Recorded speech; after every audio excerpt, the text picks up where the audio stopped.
ಆಚಿ ಮಸಾಲ. ಎಂತ ಅಡಿಗೆಯ ರುಚಿಯಾಗೋ ರಹಸ್ಯವು 20 ರೂಪಾಯಿ.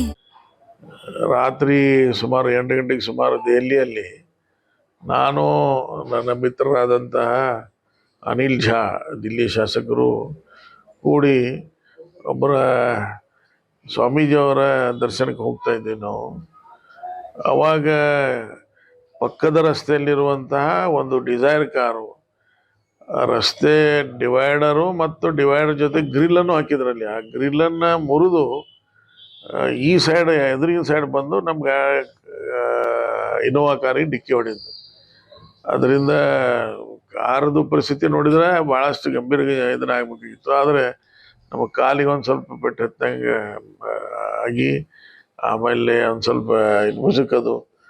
ಅಲ್ಲಿ ಲೋಕನಾಯಕ್ ನಮ್ಮ ಸರ್ಕಾರಿ ಹಾಸ್ಪಿಟಲ್ಗೆ ನಿನ್ನೆ ರಾತ್ರಿ 9 ಗಂಟೆಗೆ ಅಲ್ಲೆಲ್ಲ ಇದನ್ನು ಮಾಡಿ CT ಸ್ಕ್ಯಾನ್ ಇರ್ಬೋದು ಸಂಬಂಧಪಟ್ಟಂಥ ಎಲ್ಲ ಇನ್ವೆಸ್ಟಿಗೇಷನನ್ನು ಮಾಡಿದರು. ರಾತ್ರಿ 2 ಗಂಟೆಗೆ ಅವ್ರಿಗೆಲ್ಲ ಓಕೆ ಅದ, ನೀವು ಹೋಗ್ಬೋದು ಅಂಥೇಳಿ. ಈಗ ರಾತ್ರಿ 3 ಗಂಟೆಗೆ ಅಲ್ಲಿಂದ ಡಿಸ್ಚಾರ್ಜ್ ಆಗಿ ಕರ್ನಾಟಕ ಬಂದು ಮುಂಜಾನೆ ಫ್ಲೈಟ್ದಿಂದ ನಾನು ಬೆಳಗಾವಿ ಬಂದೆ. ಎಲ್ಲರಲ್ಲಿ ವಿನಂತಿ, ಆಕ್ಸಿಡೆಂಟ್ ಅಂತಂದ ಕೂಡಲೇ ನಿನ್ನೆ ಲೋಕಲ್ TV ಒಳಗೆ ಬಂತು, ಆಮೇಲೆ ತಮ್ಮಲ್ಲಿ ಇಲ್ಲಿ ಬಂದಿದ್ದರಿಂದ ಭಾಳ ಜನ ಆ ಕಾರನ್ನು ಫೋಟೋ ನೋಡಿ ಭಾಳ ಮೇಜರ್ ಆಕ್ಸಿಡೆಂಟ್ ಆಗಿರ್ಬೋದು ಅಂತ. ಮೇಜರ್ ಆಕ್ಸಿಡೆಂಟೇ ಆದರೂ ಯಾರಿಗೇನಾಗಿಲ್ಲ, ನಮಗೂ ಇಬ್ಬರಿಗೂ ಏನಾಗಿಲ್ಲ. ಅದು ಎದುರಿಗಿನ ಬಂದಂಥವ್ರು ಅವರು ಅದೇ ಹಾಸ್ಪಿಟಲ್ನಾಗ ಇರೋದ, ಅವ್ರಿಗೆ ಒಂದು ಸ್ವಲ್ಪ ಜಾಸ್ತಿ ಪೆಟ್ಟತ್ತದೆ.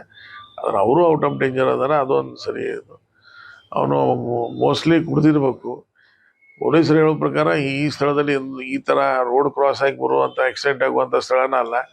ಯಾಕಂದ್ರೆ ಅಷ್ಟು ಸ್ಪೀಡ್ ಹೊಡ್ಲಿಕ್ಕೆ ಇಲ್ಲಿ ಜನಬಿಡ ಪ್ರದೇಶ ಸಾಧ್ಯ ಇಲ್ಲ. ಅದಕ್ಕೆ ನಾವು ಪೂರ್ಣ CCTV ಚೆಕ್ ಮಾಡ್ತೀವಿ, ಇಟ್ ಸ್ಪೀಡ್ ಹೆಂಗೇನು ಬಂತಂತೇಳಿ.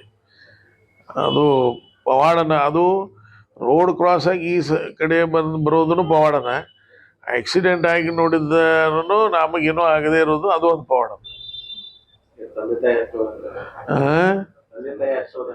ಅಲ್ಲ, ತಂದೆ ತಾಯಿಗಳ ಆಶೀರ್ವಾದ, ನಮ್ಮ ಕ್ಷೇತ್ರ ಜನರ ಆಶೀರ್ವಾದ, ನಮ್ಮ ಕಾರ್ಯಕರ್ತರ ಆಶೀರ್ವಾದದಿಂದ ನಾವು ಆರಾಮ. ಆಕ್ಸಿಡೆಂಟ್ ನೋಡಿದ್ರೆ ಕೈಕಾಲ್ರೆ ಅಟ್ಲೀಸ್ಟ್ ಅಂದ್ರೆ ಆ ಥರ ಒಟ್ಟು ಏನಾದ್ರೂ ಆಗ್ಬೇಕಂತೇಳಿ. ಅವ್ರಿಗೂ ಏನಾಗಿಲ್ಲ, ನನಗೂ ಏನಾಗಿಲ್ಲ, ಎಲ್ಲ ನಾರ್ಮಲ್. ಎಲ್ಲ ಸ್ಕ್ಯಾನ್ ಮಾಡಿದರು, ಆಮೇಲೆ ಇದು ಎಕ್ಸ್ರೇ, ಆಮೇಲೆ CT ಸ್ಕ್ಯಾನ್ ಅಂತೂ ಅಂತ ಎಕ್ಸ್ರೇ ಜೊತೆಗೆ ಇನ್ನೇನು ಬ್ಲೀಡಿಂಗ್ ಆಗಿರ್ತದೆ, ಅದು ಏನಂತ ಸೋನೋಗ್ರಫಿ, ಅವೆಲ್ಲ ರಿಪೋರ್ಟ್ ಎಲ್ಲ ನಾರ್ಮಲ್. ಸೀಟ್ ಬೆಲ್ಟ್ ಹಾಕಿದಾನ ಉಳಿದಲ್ಲ, ಇಲ್ಲಾರ ಹೋಗಿ ಇನ್ನಂಟು ಇದನ್ನ ಹಾಕಿ ಮತ್ತೆ ಬ್ಯಾಕ್ ಸೈಡ್ ಕುಂತಿದ್ದ ನಾವು, ಎಲ್ಲ ಏರ್ ಬ್ಯಾಗ್ ಓಪನ್ ಅದು.